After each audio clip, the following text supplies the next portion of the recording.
وإيدي محروقة بتمنى كمان الطيب، يعني هيك فيني جروحك كلياتي.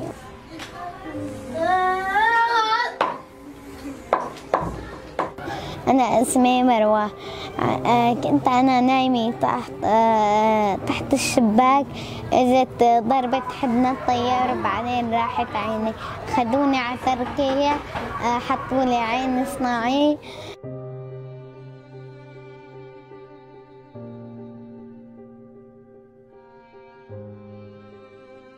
مروة الصغيرة ذات ال10 سنوات نزحت من مدينة سراقب مع أمها وإخوتها ال7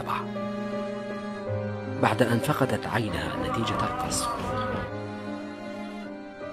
لا معين لهم ولا سند إلا الله. تعيش العائلة من نتاج جمع أحمد للبلاستيك من الشوارع. الأخ الأكبر مصاب بالصمم والطرش،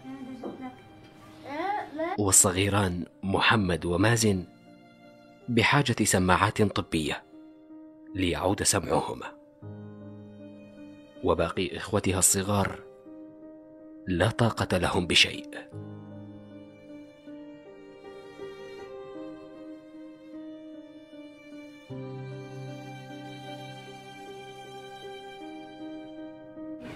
سيارة، قلم، بيت. أتمنى يعني هيك تدينا لعبة بتسلى فيها، هيك بتمنى يديني بدل، بتمنى يديني واطة على العيد، بتمنى هيك. وقوس، بتمنى قوس وحباسات، وبتمنى هاي هيك كل شيء أشياء بتمنى. عملنا يا رب الله يرزقنا عشان اشتري هدول الشغلات.